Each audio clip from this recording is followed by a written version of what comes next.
이삭이 태어났습니다. 오늘 말씀에 대한 하나님의 말씀이 그 약속을 이루셨는데, 결국 하나님이 그 말씀을 이루셨는데, 그 하나님의 말씀에 대한 세 가지 교훈을 나누겠습니다. 첫째는 하나님은 말씀을 이루신다라는 것입니다. 1절을 보십시오. 여호와께서 말씀하신 대로 사라를 돌보셨고 여호와께서 말씀하신 대로 사라에게 행하셨으므로 라고 말씀합니다. 하나님은 약속을 이루시는 분이십니다. 하나님은 말씀을 성취하십니다. 그렇기 때문에 하나님의 약속과 그분의 말씀을 믿는 것이 의로운 것입니다. 아브라함이 하나님의 약속을 믿었을 때에 하나님께서 아브라함을 향해서 의롭다고 하셨습니다. 하나님께서 오늘 본문에 보면 드디어 이삭을 주셨습니다. 약속의 자손에 대한 약속을 이루셨습니다. 하나님의 말씀은 결코 믿는 자들에게 헛되이 뿌려지지 않습니다. 그래서 이사야서 55장 11절에 보면 이런 말씀이 있는데, 내 입에서 나가는 말도 이와 같이 헛되이 내게로 돌아오지 아니하고 나의 기뻐하는 뜻을 이루며 내가 보낸 일에 형통함이니라 라고 말씀합니다. 하나님의 말씀이 우리의 심령에 뿌려져서 헛되이 하나님께로 돌아가는 것이 아니라 반드시 열매 맺게 하시고 성취해 내신다라는 말씀입니다. 자고로 하나님의 말씀은 약속의 말씀이요, 그 말씀들이 정확히 성경의 모든 역사 가운데 이루어졌다라는 것을 우리가 발견하게 됩니다. 하나님의 말씀대로 이스라엘 백성들이 하나님 앞에서 죄악을 범해서 바벨론의 포로로 잡혀가긴 했지만 하나님의 말씀대로 70년 만에 고국으로 돌아오게 되었습니다. 하나님의 말씀대로 하나님은 이스라엘을 괴롭히는 그런 바벨론이 처참하게 무너질 것이라고 말씀하셨고, 또 바벨론 이후에 페르시아가 일어나고 그리고 헬라가 일어나고 로마가 일어날 것을 예언하셨지만 그 모든 것들이 또한 몰락할 것이라고 그렇게 예언의 말씀을 주셨는데, 정확하게 하나님의 말씀대로 바벨론도 망하고 페르시아도 망하고 헬라도 망하고 로마도 멸망하게 되었습니다. 하나님의 말씀은 정확하게 이루어지는 것입니다. 우리 하나님은 정확하게 약속하신 말씀을 성취하십니다. 가장 위대한 성취는 바로 우리 주 예수 그리스도의 오심입니다. 메시아를 보내주시겠다고 처녀의 몸을 통해서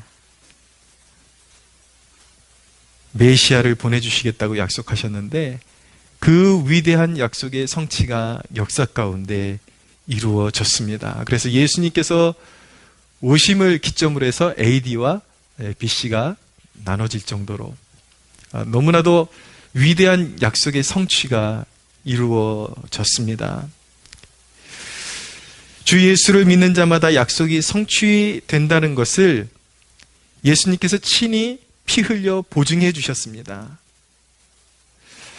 누구든지 예수 그리스도를 믿는 자마다 하나님은 말씀으로 약속하고 계십니다. 누구든지 예수 그리스도를 믿는 자마다 하나님이 영원히 함께 하실 것이고 성령이 인도해 주실 것이고 영원토록 보호해 주실 것이고 천국을 줄 것이고 유업을 줄 것이고 상급을 줄 것이라고 약속하고 있고, 마침내 세상이 다 멸망해도 믿는 자는 최후 승리를 얻게 될 것이라고 하나님께서 말씀을 통해서 약속하고 계시기 때문에 지금까지의 약속을 이루신 하나님께서 또한 우리에게 허락하신 약속 또한 이루실 줄로 믿습니다. 할렐루야. 이제 남은 예언의 말씀은 마지막 날 세상은 불에 녹아지고 하나님의 자녀들은 새하늘과 새 땅에 서게 될 것이라는 것입니다. 이 약속의 말씀 또한 반드시 성취될 것을 우리는 믿습니다. 왜 말씀을 따라가야 하는가? 인간의 뜻은 반드시 무너지게 되어 있습니다. 그러나 오직 하나님의 말씀은 인간 눈에 어리석어 보여도 하나님의 뜻이기 때문에 반드시 성취되어지고 세워지게 되어 있습니다.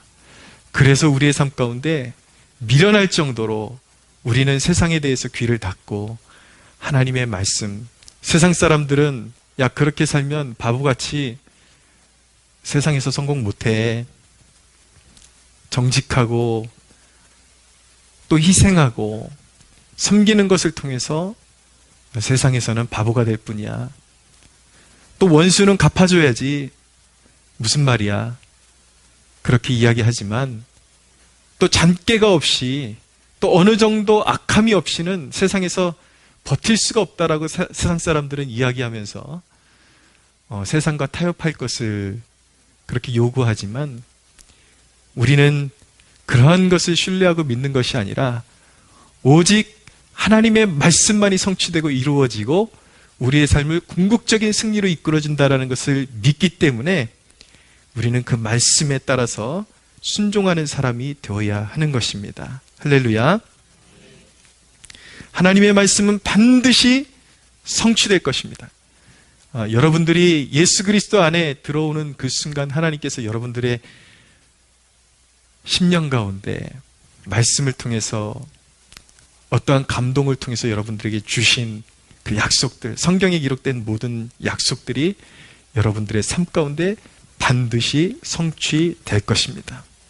성취되지 않으면 하나님께서 견디실 수가 없어요. 하나님은 거짓이 없으시고 시건치 아니하시는 하나님이신데 하나님 스스로가 거짓말할 수 없기 때문에, 참으실 수가 없기 때문에, 하나님께서 약속을 외면하시는 것은 하나님 성품 자체가 참으실 수 없기 때문에 저와 여러분들 안에 허락하신 모든 약속의 말씀은 반드시 성취되게 되는 것입니다. 두 번째로, 하나님의 말씀은 능치 못함이 없습니다. 누가복음 1장 37절에 보면 대저 하나님의 모든 말씀은 능하지 못하심이 없느니라 라고 말씀하셨습니다. 하나님은 사라의 몸이 죽은 상태가 되기까지 기다리셨습니다. 왜냐하면 대저 하나님의 말씀은 능치 못함이 없느니라는 말씀이 무엇인지를 정확히 보여주시기 위해서 하나님은 사라의 몸이 죽고 아이를 낳을 수 없는 완전히 그 태의문이 닫히는 상태까지 하나님은 기다리셨습니다. 그것은 하나님의 역사는 인간적인 방법으로 이루어지는 것이 아니라는 것을 보여주고 있는 것입니다. 이삭은 약속의 자손이요, 바로 예수 그리스도를 예표하는 인물입니다. 사람의 힘으로 태어난 예수 그리스도는 성령으로 잉태되셨죠. 물론 이삭이 태어난 방법은 예수 그리스도는 처녀로 말미암아, 동정녀 마리아로 말미암아 완전히 성령으로 잉태된 분이시지만 이삭은 분명히 아브라함과 사라와 이런 물리적인 관계 속에서 나왔지만, 그렇지만 이삭도 사람의 논리로는 해석할 수 없는 생리가 끊어지고, 그리고 남자의 어떤 그런 구실들도 이제는 기대할 수 없는 그런 상황 가운데 온전히 성령의 역사가 개입하심으로 말미암아 태어난 아들이 바로 이삭이기 때문에, 바로 이삭이라는 존재는 바로 예수 그리스도가 어떠한 존재로 오실 건지에 대한 예표적으로 보여주는 인물이라고 말씀드릴 수 있습니다. 그래서 이삭은 어렵게 나왔어야 되는 거예요. 인간의 방법으로 나오는 것이 아니라 어렵게 성령의 능력으로 나와야, 그래야 이삭이 그리스도를 예표하는 인물로서 구속사 가운데 쓰임받을 수 있기 때문에 그런 과정을 거쳤어야만 하는 것입니다.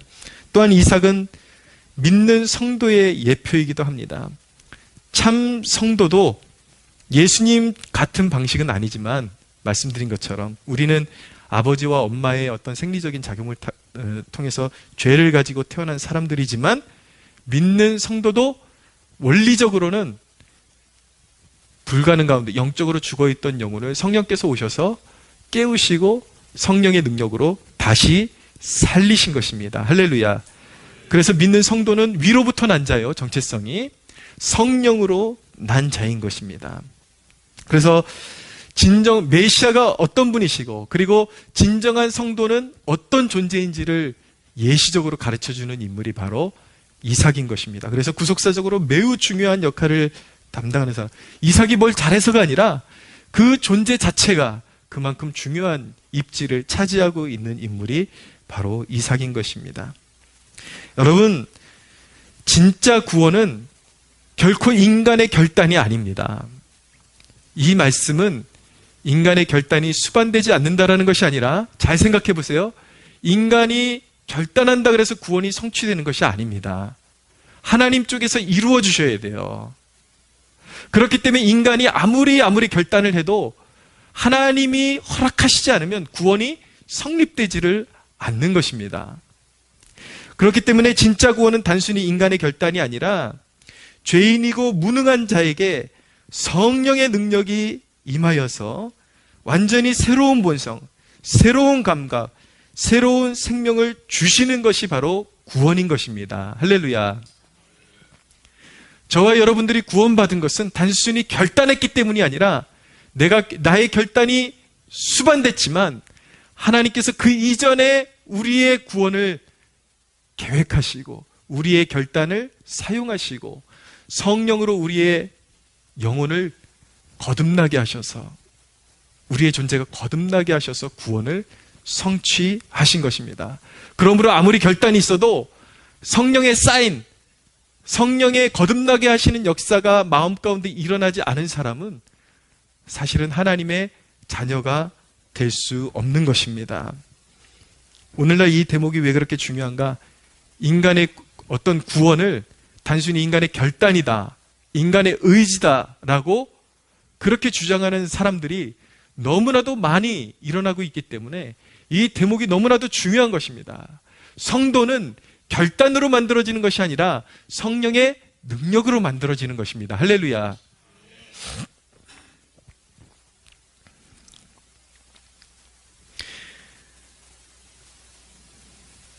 여러분, 하나님은요, 하나님의 말씀의 위대한 능력을 보이시기 위해서 우리 하나님은 성도의 삶 가운데 놀라운 기적을 일으키기도 하십니다. 실제로 하나님께서는 믿는 자들에게 하나님께서 불가능한 중에 하나님은 죽은 자를 살리시는 분이라는 것을 어떤 우리의 삶 가운데 상징적으로 보여주시기 위해서 우리의 삶 가운데 놀라운 일들을 허락하기도 하십니다.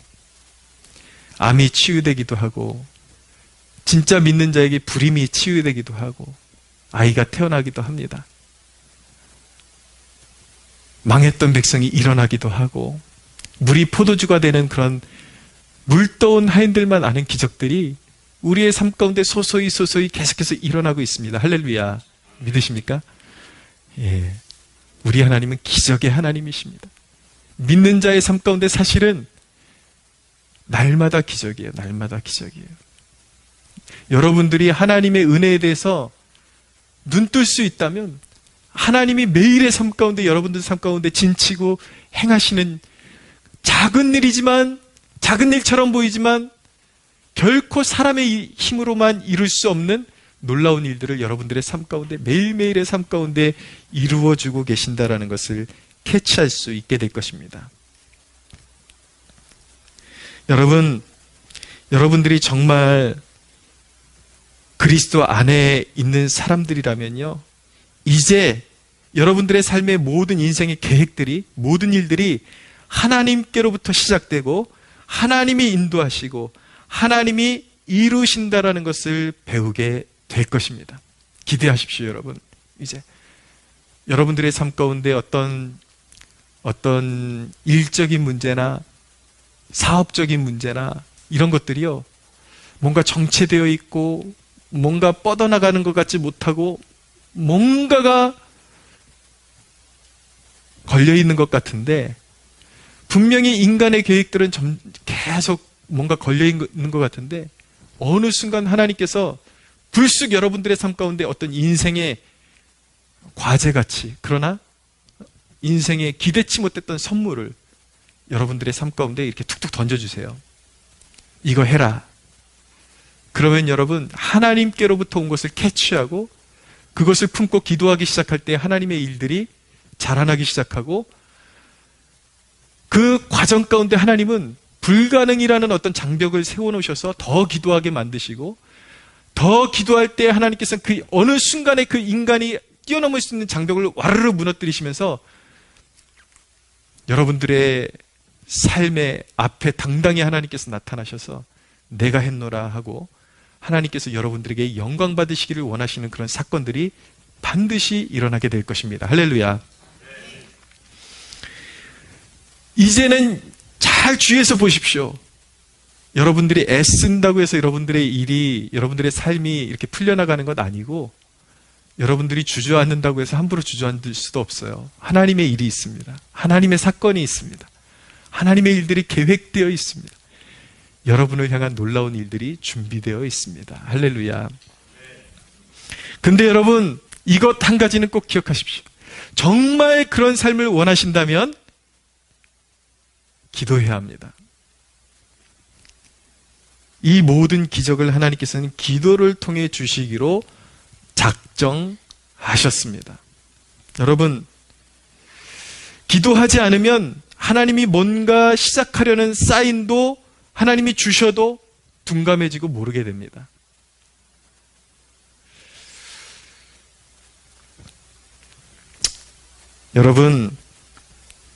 여러분들이 잘 모르고 있는 사실일 수도 있는데, 놀라운 사실은 예수 그리스도는 하나님의 전적인 하나님의 주권 가운데 계획된 일이죠. 메시아를 주시기로 하고 보내신 일. 근데 그 사실 아십니까? 그 메시아를 보내시겠다라는 약속을 믿고 끊임없이 그 일을 위해서 중보하고 하나님께 메시아를 보내달라고 간구했던 사람들이 있다는 사실 아십니까? 메시아를 보내주시는 것은 하나님의 뜻이었지만 하나님이 또한 하나님의 친밀한 백성들에게 그 일을 위해서 끊임없이 기도할 것을 요구하셨는데, 누가복음에 보면 시므온이라는 사람, 그리고 아셀지파 바누엘의 딸 안나라는 여인이 끊임없이 메시아의 시대가 도래하게 해달라고, 그리스도께서 오시게 해달라고 그렇게 중보했던 그 중보를 통해서 메시아는 이 땅에 인간의 몸을 입고 이 땅에 발을 디디신 것입니다. 할렐루야. 무슨 말씀이냐면, 어떤 역사도, 하나님의 위대한 역사는 반드시 기도를 통해서 이루어진다라는 것입니다. 기도를 통하지 않고 이루어지는 일은 없습니다. 요행이도 하나님께서 여러분들에게 어떤 나를 믿고 따르면 이보다 더 놀라운 일들이 벌어질 거야 라고 여러분들이 계속 사인을 주시지만, 여러분들이 거기에 둔감하고 게으르게 반응해가지고 기도를 소홀히 여긴다면 인생에 너무나도 수많은 축복들을 땅에 쏟아버리는 그런 우를 범하게 될 것입니다. 그렇기 때문에 여러분, 가장 지혜로운 사람은 하나님 앞에 납작 엎드리는 사람입니다. 겸손한 사람입니다. 할렐루야. 여러분, 예전에 제가 첫 사역지가 온누리교회 대학부였는데, 온누리교회를 창립하신 분이 하용조 목사님이시거든요. 하용조 목사님 가정에 대한 이야기를 가끔씩 들을 때가 있는데, 그 아버님이 대단하신 분이에요. 하루에 5시간씩, 평신도인데 하루에 5시간씩 기도하시던 분인데, 자식들이 볼 땐 우리 아버지 좀 너무한 것 같다, 좀 지나친 것 같다. 근데 여러분, 그 자식들 가운데요, 평범한 자식이 하나도 없습니다. 하나님 나라로 따지면 다 능력자예요. 그 자식들이 다. 하용조 목사님도 그렇고 그 동생들 가운데 또 우리 대한민국에 처음에 이제 경배와 찬양을 한창 찬양 사역으로 이렇게 또 헌신했던 하스테반 선교사님도 그렇고, 또 대중적으로는 알려지지 않았지만 굉장히 능력 있게 사역하는 사역자들이, 그 자식들이 다 하나같이 그렇게 하나님 앞에 능력받아가지고 귀하게 쓰임받는 그러한 역할을 감당할 수 있었습니다. 그 비결이 어디 있었을까요, 여러분?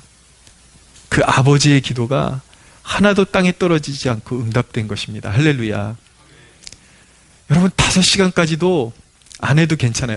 아니, 이왕이면 그렇게 할 수 있는 배포가 있는 사람은 하면 좋습니다. 그런데 여러분, 저는 여러분들에게 권면합니다.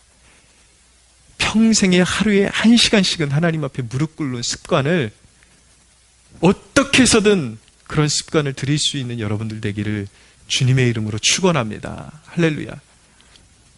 평신도가 1시간씩은 기도하셔야 돼요. 하루에 1시간씩 기도해야 됩니다. 그래야 여러분들의 인생이 땅에 버려지지 않습니다. 그래야 영적으로 승리하고 성령 충만을 날마다 지켜나갈 수 있는 그런 능력의 백성으로 살아갈 수 있게 됩니다. 마귀가 우습게 보지 못하고 마귀가 두려워 떠는 그런 존재가 되고 싶으십니까? 여러분, 마귀가 덜렁덜렁 그냥 나 교회 다니는데 그러고 한번 가보세요. 마귀도요, 사람 가립니다. 진짜입니다, 여러분. 사람 가려가면서 두려워합니다. 기도하는 자는 반드시 마귀가 벌벌 떨게 되어 있습니다. 할렐루야. 기도하는 능력 있는 하나님의 백성들 되시기를 바랍니다.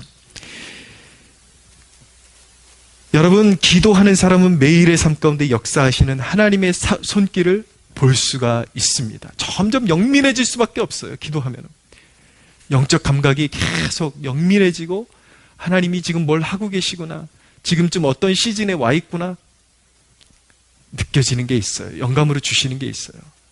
하나님의 말씀이 지금쯤 어디쯤 성취되고 있구나.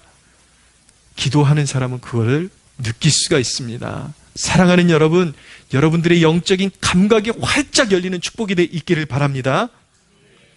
세 번째, 말씀을 믿는 자는 결국 웃게 될 것입니다. 여러분, 이삭의 이름의 뜻을 아십니까? 웃음이라는 뜻을 가지고 있습니다. 믿음의 결국은 구원이요 기쁨이요 즐거움입니다. 악인은 멸망할 것이요 말씀을 따라 사는 자는 고난을 지나 반드시 열매 맺게 될 것입니다. 환난은 인내를, 인내는 소망을 이루는 줄 알미로다. 성경이 말씀합니다. 여러분, 멸망의 길을 걷던 우리에게 이 소망을 주신 분이 바로 예수 그리스도이십니다. 예수 그리스도를 믿는 자는 반드시 영적인 즐거움과 승리와 회복을 맛보게 되리라는 것이 하나님의 말씀이 주시는 약속입니다. 할렐루야. 여러분, 엘리사의 사역을 보면은 그 십자가의 은혜를 예표하고 있는 것들이 드러나는데, 일례로 어떤 마을에 물이 좋지 않아 가지고 거기에 식물들이 자라나다가 열매가 익을 쯤 되면 그냥 뚝뚝 떨어져 버리는 그런 질병이 있었는데, 엘리사가 거기에다 소금을 뿌렸을 때에 그 물 근원이 고침을 받으면서 다시는 열매가 떨어지지 않는 축복을 받게 되는데, 바로 예수 그리스도의 보혈의 은혜를 통해서 누리는 그런 놀라운 축복을 예시적으로 보여주는 것입니다. 보혈이라는 것은 그런 것입니다. 누구든지 보혈로 씻김을 받은 자는 이전에 그의 가정이 얼마나 저주받은 가정이든지, 그의 삶이 얼마나 저주받은 이력을 가지고 있든지, 예수 그리스도의 보혈로 씻김을 받은 자는 회복의 축복을 맛보게 되는 것입니다. 할렐루야. 하나님의 약속을 믿으십시오. 할렐루야. 여러분, 일생의 죄 때문에 저주를 향해 달려가던 인생, 예수 믿고 그분의 말씀을 따라가면 흰눈처럼 씻어지고 값진 열매를 맺는 인생이 되는 것입니다. 불임처럼 실패와 낭망이 지배하던 인생, 예수 그리스도를 믿고 그분께 삶을 송두리째 믿고 따르면 이제 그분 안에서 고난이 없다라는 것 아니에요. 이제 그리스도 안에서 눈물로 씨를 뿌리면 거두는 인생이 될 것입니다. 할렐루야. 과거의 패배감 이제 다 벗어버리십시오. 여러분들이 믿는 자라면 지금 눈물이 있을지라도 믿으십시오. 여러분들이 그리스도 안에 있다면 지금 눈물이 있을지라도 담담히 씨를 뿌리십시오. 믿음의 씨앗을 뿌리십시오. 눈물로 씨를 뿌리는 자는 기쁨으로 단을 거두게 될 것입니다. 할렐루야.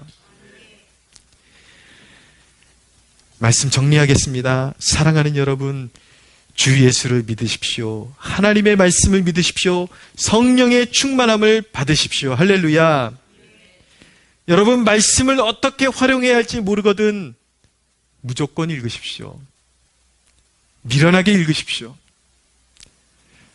여러분, 말씀을 계속해서 읽다 보면요, 영적으로 뚫리는 부분이 있습니다. 목사가 가르쳐주지 않아도 말씀 계속 읽잖아요. 하나님이 너무나도 신기할 정도로 어떤 일을 계획하고 계실 때 어떤 말씀으로 감동을 주세요. 우리의 삶을 정확히 인도하십니다. 정말. 하나님이 이렇게 말씀을 통해서 나에게 경고도 주시고 어떤 사인도 주시고 나를 이렇게 이끌어 가시는구나. 그거 도대체 어떻게 할 수 있나요? 저한테 안 물어보셔도 돼요. 계속 읽으세요. 읽으면 성령님이 가르쳐 주십니다. 여러분들 인생에 경험적으로 배우는 것들 있잖아요. 마치 그런 것처럼 우연 같은데 자연스럽게 배우게 되는 게 있거든요. 말씀을 계속 읽다 보면 성령님께서 이렇게 우리를 가르치시고 지도하시는가를 배우게 됩니다. 기도를 통해서 여러분 배우는 것이 뚫리는 영적인 세계가 있어요. 얼마나 디테일하게 인도하시는지. 여러분, 최근에 저희 가정 이사 집 뺐잖아요. 이 과정도요, 이미 너무 섬세하게 이미 그런 일이 있기 수개월 전부터 하나님께서 이사 갈 것을 대비시켜 주시고 어떤 일이 전개될 것을 이미 어떤 감동으로 주십니다. 근데 여러분, 지금 이사하는 그 과정을 통해서 다 설명할 수 없지만 좀 어떤 위기들이 있었거든요. 좀 크고 작은 위기들이 있었는데 그 위기들 가운데서도 덤덤하고 두려워하지 않을, 정말 여러분들 이사 당일까지, 짐을 빼는 그 당일까지도 해결되지 않은 문제가 있어서 그거 해결되지 않으면 정말 낭패를 볼 수 있는 그런 상황 가운데 있는데도 불구하고 담대할 수 있었던 이유가 무엇이냐면 이 일이 하나님께서 시작하신 일이라는 믿음이 있었기 때문에 담대할 수가 있었던 거예요. 그런데 여러분, 아니나 다를까 그렇게 해결되지 않았던 문제가 짐을 빼는 그 당일날 하나님께서 허락해 주시는 역사가 일어났습니다. 할렐루야. 무조건 미련하게 말씀 읽으세요. 무조건 미련하게 기도하세요. 그러면 그 미련한 자에게 세상이 줄 수 없는 지혜를 성령님께서 가르쳐 주시고 지도해 주시고 영적으로 영민해서 여러분들에게 영적인 천리안을 주실 줄로 믿습니다. 할렐루야. 여러분, 믿음은 순종을 낳고 순종은 열매를 낳고 종국에 우리의 구원이 이루어질 것입니다. 할렐루야. 하나님의 말씀에 권능에 사로잡힌 주의 백성들 되시기를 주님의 이름으로 축원합니다. 하나님께 영광의 박수 올려드리겠습니다.